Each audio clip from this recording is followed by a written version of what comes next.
વાગરાના જાગેશ્વર ગામના સ્થાનિકોએ રોજગારી અને હકો માટે રિલાયન્સ કંપની સામે આંદોલન શરૂ કરી માંગણીઓ ના સંતોષાય તો ઉગ્ર વિરોધની ચીમકી ઉચ્ચારી છે. ભરૂચ જિલ્લાના વાગરા તાલુકામાં આવેલા જાગેશ્વર ગામના સ્થાનિક રહીશોમાં ભારે આક્રોશ અને અસંતોષની લાગણી વ્યાપી ગઈ છે.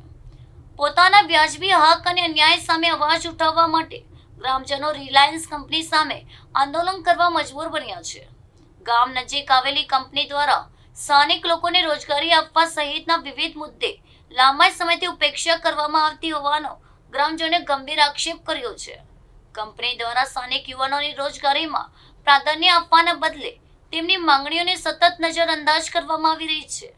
ગામના વિકાસ અને સુવિધાઓ અંગે પણ કંપની દ્વારા યોગ્ય ધ્યાન ન અપાતું હોવાથી ગ્રામજનોમાં દિન પ્રતિદિન રોષ વધી રહ્યો છે. આખરે પોતાના હકો મેળવવા અને અન્યાય સામે લડવા માટે સ્થાનિકો એકઠા થઈને વિરોધનો સૂર બુલંદ કર્યો છે. ગ્રામજનોએ ચીમકી આપી છે કે જો કંપની અને તંત્ર દ્વારા તેમની વાજબી માંગણી સત્વરે સ્વીકારવામાં નહીં આવે તો આંદોલન વધુ ઉગ્ર બનાવવામાં આવશે. સ્થાનિકોમાં વિરોધ પ્રદર્શનને કારણે કંપની તંત્ર અને સ્થાનિક પ્રશાસનમાં ભારે દોડધામ મચી જવા પામી છે. આ સમગ્ર મામલે ગામના લોકો પોતાના હક માટે એકજૂથ થઈને શાંતિપૂર્ણ પણ મક્કમ રીતે લડત આપી રહ્યા છે. મારું નામ દીપક પટેલ છે. અમારું રહેવા ગામ જાગેશ્વર.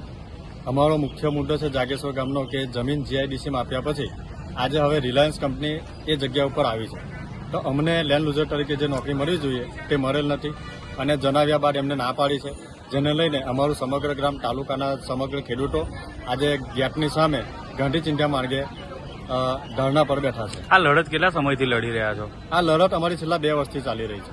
શું રિઝલ્ટ, શું વાતચીત થાય છે? શું રિઝલ્ટની અંદર એવું છે કે અમે અત્યાર સુધી મુખ્યમંત્રી સાહેબ સુધી અમે અરજી આપી છે, પરંતુ એના સુધી અત્યાર સુધી કોઈ અમનું નિરાકરણ આવેલ નથી અને કંપની કોઈ અમને યોગ્ય પોઝિટિવ જવાબ આપતી પણ નથી.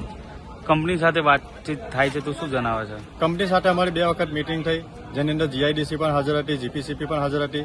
જીઆઈડીસીએ પણ તેમને કીધું કે ભાઈ આમનો લેન્ડ લુઝરનો પ્રશ્ન છે અને જે એમની મુખ્ય માંગણી છે ને જે એમનો હક છે તો એ એમને મળવો જ જોઈએ, પરંતુ કંપની પણ હજુ સુધી તે છતાં પણ પોઝિટિવ રિપોર્ટ આપવા તૈયાર નથી. શું માંગ છે તમારી? અમારી માંગ માત્ર ને માત્ર જમીન ગુમાવનાર ખેડૂતોના છોકરાઓને નોકરી માટે.